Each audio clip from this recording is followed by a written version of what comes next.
अस्सलाम वालेकुम दोस्तों, मैं हूं आसिफ अली खान। आज का मौजू बहुत इंपॉर्टेंट है। इसका मतलब ये है कि आज आपको जब बैठना है तो बिल्कुल फुर्सत में ये वीडियो देखिएगा। अगर आपके पास फुर्सत नहीं है अभी तो इसे बंद कर लीजिए, और जब आप बैठें तो एक अदद पेन और एक पेपर भी आपके पास होना चाहिए ताकि आप कुछ चीजें नोट कर सकें। आज मैं ऐसे बड़े जबरदस्त गेम्स आपको बताने वाला हूँ जो आप खेल खेल में, घर ही में या इवन स्कूल में अगर आप टीचर हैं तो आप उन खेल के जरिए बच्चों की जहानत को बढ़ा सकते हैं, बच्चों की इंटेलिजेंस को बढ़ा सकते हैं। कैसे बढ़ा सकते हैं, स्टार्ट करते हैं। पहले थोड़ा सा जहन को समझ लीजिए कि ये काम कैसे करता है, फिर मैं गेम्स बताऊंगा। हमारा जो जहन है, हमारे पास जो भी लर्निंग होती है ना, जो हम तक आती है, हम लर्न करते हैं, चीजों को सीखते हैं, वो सीखने का जो अमल है वो 5 तरीकों से होता है। यानी 5 हवास, जिसको हम हवासे खमसा, 5 सेंसेस कहते हैं। इसके थ्रू हमारे पास जो भी दुनिया की इंफॉर्मेशन है वो आती है। मिसाल के तौर पे हम देख के सीखते हैं, ये हमारी देखने के हिस्सों में। हम सुन के सीखते हैं, कुछ चीजें आपको कोई बताए और आप सीख जाएं, तो अब आपने जो सुनने का, जो सीखने का तरीकेकार था वो कैसे था, सुन के। फिर इसी तरीके से कुछ चीजें हम टच करके सीखते हैं। मिसाल के तौर पे आपको मैं कहूं कि बर्फ ठंडी होती है, आइस जो है ठंडी होती है, मैं मुंह से बोलूंगा तो आपको समझ में नहीं आएगी। आप देखेंगे तब भी आपको ठंडक का एहसास समझ में नहीं आएगा कि ठंड से मुराद क्या है, जब तक कि आप उसको हाथ ना लगाएं। आप उसको हाथ लगाएंगे तो पता चलेगा, अच्छा ठंड इसे कहते हैं, अच्छा गर्मी इसे कहते हैं। वरना आपको जबानी कलामी कोई समझाएगा तो, इवन दिखाएगा भी तो आपको समझ में नहीं आएगा। या बचपन में आपने जब सीखा होगा ठंडे गर्म का फर्क, तो हाथ लगाने के बाद ही पता चला होगा। ऐसे आप उसको नहीं आइडेंटिफाई कर सके होंगे। तो कहाँ किस तरह से सीख रहे हैं हम, आंखों से, कान से और टच से। बिल्कुल इसी तरीके से दो और सेंसेस होते हैं हमारे। एक होता है सूंघ के, यानी आप अपने स्मेल के जरिए पता लगाते हैं कि कोई चीज फॉर एग्जाम्पल सही है या खराब है, खाना खराब है या सही है। दिखने में सही लग रहा होता है लेकिन एक्चुअली खराब होता है, आपको स्मेल से पता चल जाता है। या फिर टेस्ट से पता चल जाता है, चखने के हिस्से से। तो ये 5 हिस्स होती है, हवास होते हैं, जिसके जरिए हम या बच्चा आपका चीजें सीखता है। इसमें से जो 3 शुरू के हैं, जिसको आप देखने के हिस्स, सुनने के हिस्स और टच करने के हिस्स कहते हैं, ये प्राइमरी लर्निंग मोडालिटीज कहलाती है। क्या कहलाती है? Primary learning modalities. यानी ज्यादातर जो हम सीखते हैं वो इन तीनों हवास पे सीखते हैं। अब यहां मैं आपको बताता चलूं कि हम में से बहुत सारे लोग दुनिया में ऐसे होते हैं, इन तीनों में से किसी कोई एक सेंस उनका बहुत ज्यादा एक्टिव होता है। मतलब कुछ होते हैं जो विजुअल होते हैं, यानी देख के ज्यादा सीखते हैं। उनको कोई बात समझाओ तो समझ नहीं आती, उनको आप बोल के समझाओगे तो नहीं समझ में आएगी, उनको आप दिखाओगे तो समझ में आएगी। They are so much visual. अच्छा, विजुअल का क्या होता है? ये बच्चे हमेशा इंटरेस्टेड होते हैं डायग्राम्स में, पिक्चर्स में, बोर्ड पे जो रिटर्न लिखा हुआ है उसमें, मूवीज के अंदर से सीख रहे होते हैं देख देख के। तो इनका जो कंप्यूटर काम कर रहा होता है वो देखने वाला बड़ा एक्टिव होता है। बिल्कुल इसी तरीके से कुछ बच्चे ऐसे होते हैं, वो देख के नहीं सीख रहे होते, सुन के सीख रहे होते हैं। उनको आप कुछ दिखाएंगे तो उनको समझ में नहीं आएगी, उनको वो बोलेंगे मुझे बता दें। जैसे कुछ बच्चे ऐसे होते थे, कहते थे, मैं मुझे अच्छी तरह से याद है, एक हमारे यहाँ फैमिली में था, वो कहता था मम्मा मुझे जो ना याद नहीं होता देख के, मुझे आप बस पढ़ के सुना दें, आप पढ़ के सुना दें, ये मैं एज इट इज मुझे याद हो जाएगा। ऐसे याद नहीं होगा, याद करेगा याद नहीं होगा। कोई और पढ़ के सुना दे, वो कहानी की तरह रट लेता था, याद कर लेता था। क्यों? क्योंकि उसका सेंस ऑफ ऑडिटरी सेंस जो है वो बहुत ज्यादा उसका क्या है, एक्टिव। इसलिए वो सुन सुन के सीख रहा है। इसी तरीके से जिनके ऑडिटरी सेंस एक्टिव होते हैं वो लोगों की बातों को बड़ा अच्छा समझ जाते हैं। लोगों को बातें करता हुआ देख के उनके जहन तक का पता लगा लेते हैं कि ये इसने जो ये बात बोली है इसकी वजह क्या होगी, इसके पीछे इसकी साइंस क्या है। वो बड़ी आसानी से पिक करते हैं आपकी बातों को। बिल्कुल इसी तरीके से एक और सेंस होता है जिसको काइनेस्थेटिक सेंस कहते हैं, सेंस ऑफ टच। ये वो बच्चे होते हैं जो ज्यादातर फील करते हैं। ये वो बच्चे, और ये स्लो लर्नर कहलाते हैं। स्लो लर्नर कौन से होते हैं? जो हर चीज को एक्सपीरियंस करने के बाद सीखते हैं। मिसाल के तौर पे उनको बताएंगे ये फूल है, इसके 4 हिस्से होते हैं, ये डायग्राम एग्जाम में आएगी और आपने ये बना के ऐसे लिखना होगा, उसको नहीं समझ में आएगा। आप उस बच्चे को गार्डन में ले जाएं, उसके हाथ में फूल दें और उससे बोलें कि ये 4 हिस्से हैं, उसको क्विकली समझ में आ जाए। क्यों? क्योंकि वो एक्सपीरियंस से गुजरा है। उस बच्चे को आप जब तक प्रैक्टिकल वे में नहीं समझाएंगे, प्रैक्टिकलिटी की तरफ लेके नहीं जाएंगे, वो नहीं समझेगा। अच्छा, जो ये किनेस्थेटिक बच्चे होते हैं ना, ये होते बड़े स्लो लर्नर है, लेकिन इनकी लर्निंग बड़ी जबरदस्त होती है। मतलब जो एक बार सीख लेते हैं ना, तो फिर वो भूलते नहीं इतनी आसानी से। विजुअल क्या है, सीखते भी जल्दी, भूलते भी जल्दी। अब सवाल यहाँ पता है क्या होता है, मसला क्या है? मसला ये है कि अब आपका बच्चा है विजुअल, लेकिन क्लास में पढ़ाने वाली जो टीचर है, या इवन आप खुद हैं, आप हैं ऑडिटरी, तो आपका जो पढ़ाने का स्टाइल होगा ना, वो ऑडिटरी होगा। आप जबानी कलामी ज्यादा पढ़ा रहे होंगे, दिखाते कम होंगे। कितने टीचर्स आपके अपनी लाइफ में होंगे जो बोर्ड पे लिखते ही नहीं थे, बस आते थे और लेक्चर शुरू कर देते, किताब में दिखाते ही नहीं थे, बस अपनी बोलते करते थे। क्यों? क्योंकि वो खुद ऑडिटरी थे, विजुअल नहीं थे। बिल्कुल इसी तरीके से कुछ ऐसे टीचर्स आपकी जिंदगी में आए होंगे जो बोर्ड पे लिखते थे, कोई चीज समझानी है डायग्राम बना के समझाते थे, मतलब हर चीज को कोशिश करते थे दिखाएं। इसका क्या मतलब है कि वो टीचर विजुअल। मसला ये आता है कि आपका बच्चा ऑडिटरी है और टीचर विजुअल मिल गया उसको, तो अब तो मसला हो गया। टीचर विजुअल सेंस पे पढ़ा रहा है, बच्चा ऑडिटरी सेंस का है, उसके समझ ही नहीं आएगा। टीचर समझेगा बच्चा नालायक है, बच्चा बोलेगा टीचर को पढ़ाना नहीं आता, राइट, टीचर अच्छी नहीं है, चेंज होनी चाहिए। या टीचर ऑडिटरी है, 2 बच्चे कैनेस्थेटिक के बैठे हुए क्लास में, 4 बच्चे ऑडिटरी बैठे हुए, 5 बच्चे विजुअल बैठे हुए, अब टीचर खुद भी कैनेस्थेटिक है, तो जो कैनेस्थेटिक बच्चे होंगे उनसे टीचर की बड़ी अच्छी बन जाएगी। उनके बारे में टीचर कहेगी ये बच्चे बड़े अच्छे। आपने स्कूल में ऐसा देखा होगा कि 2 4 5 बच्चों के बारे में एक टीचर की राय बिल्कुल अलग है, दूसरे की बिल्कुल अलग है। एक बोलते हैं निकम्मे हैं, दूसरे बोलते हैं नहीं बड़े अच्छे हैं। उसकी वजह यही होती है कि पीछे माइंड साइंस नहीं पता होता। एक जो बोल रही है निकम्मे, उनका और इनका सेंस मैच नहीं हो रहा, और दूसरा जो है उनका सेंस मैच हो रहा, इसी वजह से उनसे रैपो अच्छी बिल्ड होगी।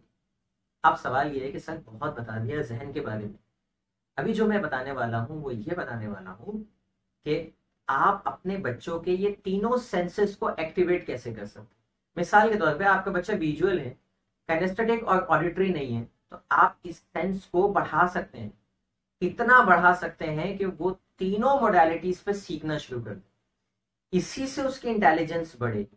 इनफैक्ट इंटेलिजेंस एजेंसीज जो होती हैं दुनिया भर की, उनको ये मोडालिटीज पढ़ाई जाती हैं, उनके सारे सेंसेस को एक्टिवेट किया जाता है, 5 सेंसेस को एक्टिवेट किया जाता है। ऐसे ही एक सोल्जर नहीं बन जाता, बाकायदा उनकी मोडालिटीज के ऊपर काम किया जाता है। अब जो मैं गेम बताने वाला हूं, इससे आप 1 बाय 1 अपने बच्चों के सेंसेस को बढ़ा सकते हैं।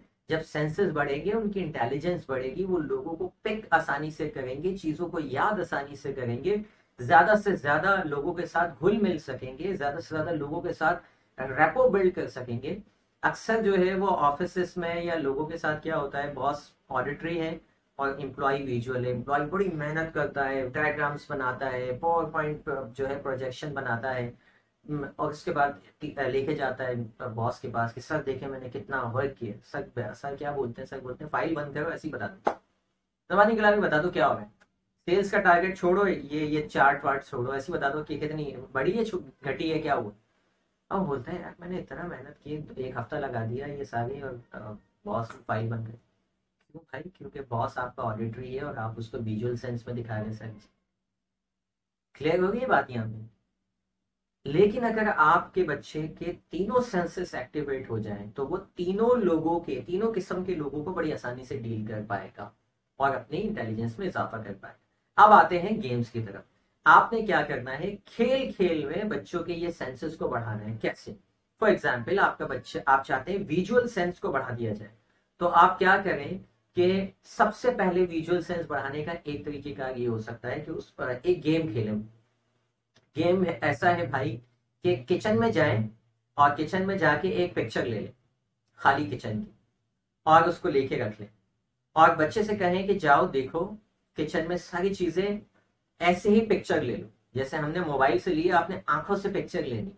उसके बाद मैं जाऊंगी किचन में, 1 या 2 डब्बे बॉक्स जो भी चीजें हैं उसको मैं जगह उनकी चेंज करूं, and you need to find के कौन सी जगह चेंज हुई। अब बच्चा पहले जाएगा, पिक्चर लेगा, वापस कमरे में आएगा, उसके बाद आप जाएंगे चेंजिंग करेंगे, फिर आएंगे, अब बच्चे से बोलेंगे जाओ आइडेंटिफाई कर। बच्चा जाएगा, जो उसने पहले इमेज ली थी, पिक्चर अपनी आंखों में सेव की थी, उसके जरिए मैच करने की कोशिश करेगा कहाँ कौन सी चीज आउट है। कहाँ कहाँ कौन सी चीज चेंज है। अब वो जब आइडेंटिफाई कर दे तो उसको रिवॉर्ड कीजिए, उसके आप जो है वो एक स्कोर बोर्ड मेंटेन कर लें जिसपे आप उसको नंबर दें कि भाई yes you today you are the winner. Next दूसरे बच्चे को भेजें, तीसरे बच्चे को भेजें। अगर बच्चों की कमी है आपके यहाँ तो मोहल्ले से बुला लें।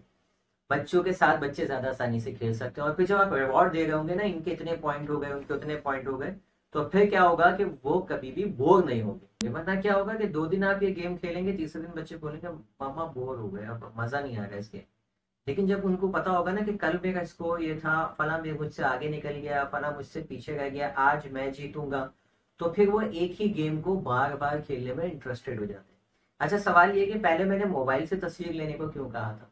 हो सकता है कि बच्चा आपसे बोले नहीं मामा आप चीटिंग करें, तो आप उसको पहली वाली पिक्चर दिखा सकते हैं कि देखो पहले ऐसा था और अब आपने चूंकि आइडेंटिफाई किया कि हाँ ये बॉटल जो है यहाँ पर नहीं है, ये अब यहाँ पर। तो आप क्रॉस वेरिफिकेशन बाद में करवा सकते हैं अगर आपके पास मोबाइल फोन नहीं है, क्योंकि मुझे सुनने वालों में हर तरह के लोग हैं। तो कोई बात नहीं, बगैर मोबाइल के खेलें। वैसे ही जाए, बच्चे को बोले चेक कीजिए, इस अपनी आंखों से तस्वीर खींचिए, उसके बाद वो आ जाएगा, आप जाएंगे। बिल्कुल इसी तरीके से इसमें वेरिएशन आ सकती है। वेरिएशन ये है कि बच्चा सुबह स्कूल जा रहा है, अभी स्कूल जाने से बोले पहले बोले कि भाई घर को अच्छी तरीके से आप लोग जो है स्कैन कर लो, पिक्चर ले लो कौन सी चीज कहाँ है। वापस जब आएंगे तो मुझे बताना होगा कि इसमें क्या चेंज है। इसी में क्या आ गई, वेरिएशन आ गई। और क्या वेरिएशन आ सकती है, आप बच्चों के सारे टॉयज जमा कर लें, जितने भी हैं मुख्तलिफ चीजें जमा कर लें, किचन का कुछ सामान जमा कर लें, एक जगह के ऊपर उसको जो है वो एक टेबल वगैरह पे सारे अरेंज कर दें। उसके बाद बच्चों को बिठा दें और बोले इसके पिक्चर लो, पिक्चर कैमरे से नहीं, आंखों से। जब वो उसको स्कैन कर ले तो फिर उनकी आंखें बंद करवाइए या उनको बोलिए कि now go in other room, दूसरे रूम में जाओ, क्योंकि बच्चे आंखें खोल के लाजमी देखेंगे क्योंकि आपके बच्चे। तो अब वो दूसरे रूम में जाएंगे, आप जल्दी जल्दी कुछ चीजें अरेंज करेंगे, रीअरेंज करेंगे और उसके बाद उनको बुलाएंगे और बोलेंगे कि नाउ फाइंड आउट कि इसमें क्या चेंजेस हो, क्या रहा है। जहन उसका विजुअल सेंस को एक्टिवेट कर रहा है, पिछली पिक्चर को नई पिक्चर से मैच कर रहा है। विजुअल सेंस क्या हो रहा है, मुस्तकिल यूटिलाइज हो। अक्सर लोग कहते हैं कि भाई वो वक्त के साथ साथ जो है ना मेमोरी कमजोर हो जाती।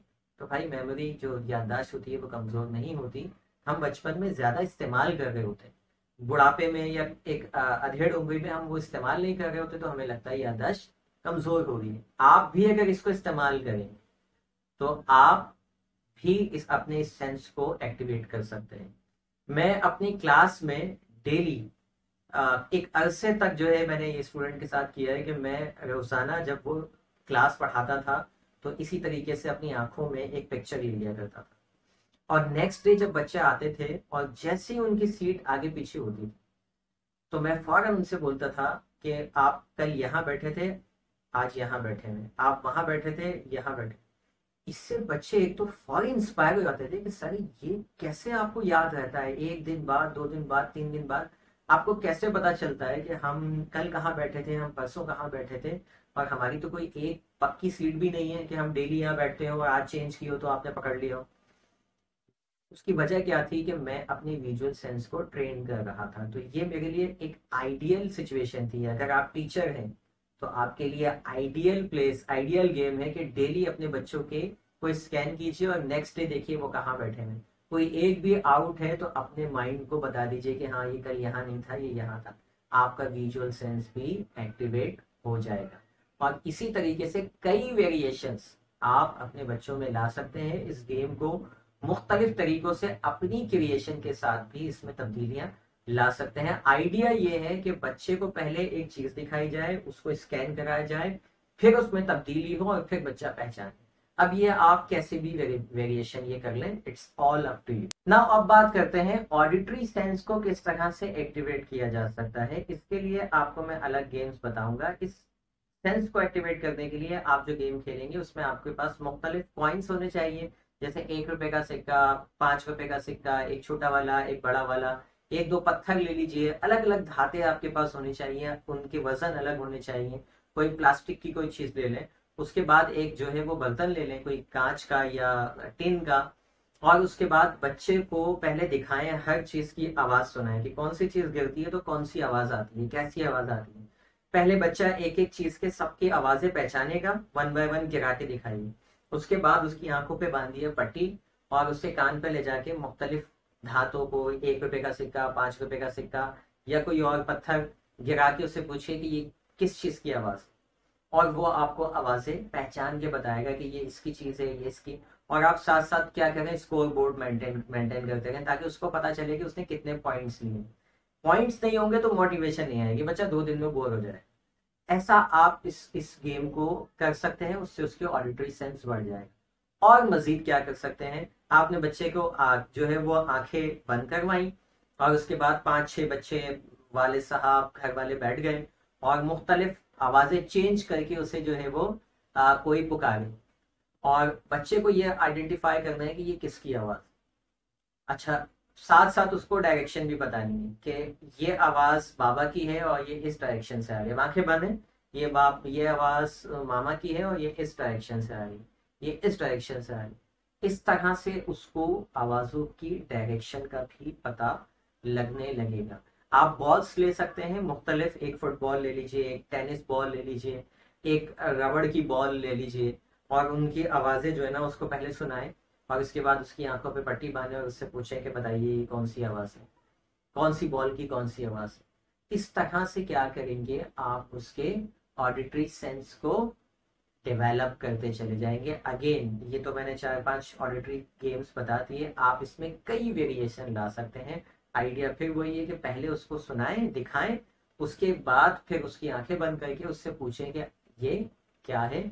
इससे आप उसके इस सेंस को, जब ये सेंस डेवलप होगा तो वो आहिस्ता आहिस्ता बच्चा ऑडिटरी वे में भी लर्न करने लगेगा चीजों को, लोगों की बातों को पहचानने लगेगा, बातों को सुन के याद करने लगेगा, लोगों की बातों पर ध्यान देने लगेगा, फोकस्ड हो जाएगा। अक्सर वालिदैन की कंप्लेन होती है बच्चे सुनते ही नहीं, हमारे ऑडिटरी सेंस में नहीं होंगे भाई, विजुअल होंगे, उनको सिखाओ नहीं, उनको जो भी समझाना है दिखाओ, ठीक है। तो अब क्या होगा कि वो सुनने की जब आप प्रैक्टिस करवाएंगे तो फिर वो सुनने भी लगेगा। इसको भी आपने स्कोर बोर्ड से मेंटेन करना है, रोजाना की बुनियादों पे उनके स्कोर लिखना है, आज कौन विनर है, कोई विनर को अवार्ड दे दें, कभी कोई चॉकलेट दे दें, कोई कुछ, ताकि बच्चे में मोटिवेशन जो है वो रहे। क्लास में भी आप ये काम कर सकते हैं, अगर एज ए टीचर आप ये काम कर रहे हैं तो बच्चे को बिल्कुल आगे बिठा दीजिए, पीछे 20 बच्चे बैठे हुए हैं, कोई एक बच्चा आवाज चेंज करके बात करेगा और इसको यहाँ बगैर पीछे मुड़े बताना होगा कि ये किसकी आवाज है और किस डायरेक्शन में आई है। क्लास में भी ये फन गेम्स ही गेम्स में बच्चे की क्या हो रही है, माइंड थेरेपी हो रही है और उसका इंटेलिजेंस बढ़ रही है। तीसरी तरफ आते हैं भाई, काइनेस्थेटिक सेंस को कैसे बढ़ाया जाए ताकि बच्चे ज्यादा से ज्यादा फील करके लर्न करना शुरू करें। इसके लिए आप मुख्तलिफ पेपर्स ले लीजिए, नोट ले लीजिए, 100 रुपए का नोट, 10 रुपए का नोट, कागज का पीस, और बच्चे को बोलें कि इसको देखे और देख के ऐसे जो है उसके टेक्सचर को पहचानने की कोशिश करें। उसके बाद उस बच्चे की आंखें बंद कर दी जाए और उसको फिर वो नोट दिया जाए और वो बताए कि ये 10 का नोट है, ये 100 का नोट है, ये 50 का नोट है, किस चीज का नोट है। अच्छा, नॉर्मली हमारे यहाँ पाकिस्तान में जो नोट है, करेंसी नोट, उनके साइज डिफरेंट होते हैं। 10 के नोट का साइज अलग है, 50 के नोट का साइज अलग है, 100 के नोट का साइज अलग है। तो बच्चे बड़े शातिर होते हैं, साइज से पहचान लेते। इट्स ऑल राइट, साइज से भी पहचान रहे हैं तो एटलीस्ट उनको साइज भी तो फील करना आ रहा है ना। लेकिन अगर आप चाहते हैं कि नहीं आपको और स्मार्ट खेलना है तो आप डॉलर्स ले लें। डॉलर 1 रुपए का, $1 हो या $100 हो, उसका साइज बराबर होता है, तो उसमें बच्चा पहचान नहीं सकता साइज से कि ये कौन सा नोट। आप मुख्तलिफ किस्म के कपड़े ले सकते हैं, कपड़ों को टच करवाइए और उसके बाद जो है आंखें बंद करवाइए, कोई कपड़ा बांधिए उसके आंखों पे और पूछिए कि आप बताओ कि ये किसके कपड़े हैं। अब बच्चा टेक्सचर से पहचान रहा है कि ये किस चीज का है। इसमें भी आप मुख्तलिफ बुक्स आप जो है वो ले लीजिए और बुक्स, उसको 5-6 बुक्स सामने रख दी और उसके बाद हर बुक पे को स्कैन करवाया हाथ लगा के और वो देखता गया, अच्छा ये बुक है, ये बुक है, ये नाउ आंखें बंद, अब कोई सी भी बुक उस पर हाथ रखवाएं और बताएं कि इस बुक का टाइटल कौन सा। अगेन वो पहचानेगा कि मैं जो है वो, मैंने जो बुक रखी ये फला बुक है, ये स्टोरी बुक है, ये हिस्ट्री बुक है। उसको फिर स्कोर दीजिए। आप यकीन जानिए ये गेम्स के जरिए आपके बच्चे की जहानत में बेपनाह इजाफा हो जाएगा। बच्चा काइनेस्थेटिक वे में भी चीज़ों को सीखने लगेगा जब वो क्लास में होगा। अब इससे कोई फर्क नहीं पड़ेगा कि उसका टीचर विजुअल है, ऑडिटरी है, काइनेस्थेटिक है। आपने उसको तीनों मोडालिटीज पर जबरदस्त तरीके से ट्रेन कर दिया। अब हर तरफ से उसको नॉलेज आ गई, हर तरफ से वो सीख रहा है। उसके सीखने की जो कैपेसिटी है आपने उसे इन खेल के जरिए, इन गेम्स के जरिए बढ़ा दिया है। उम्मीद है ये वीडियो आपको पसंद आई होगी, आपने मुकम्मल देखी होगी, नोट्स लिखे होंगे। कोई सवाल हो लाजमी पूछिए मुझसे, और इसको शेयर करने में ज़्यादा से ज़्यादा वालिदैन से आप इसको शेयर कीजिए, शेयर करने में हमारी मदद कीजिए। अगर आपने अभी तक हमारा चैनल सब्सक्राइब नहीं किया है तो उसे भी कर लीजिए। Thank you for watching. Allah.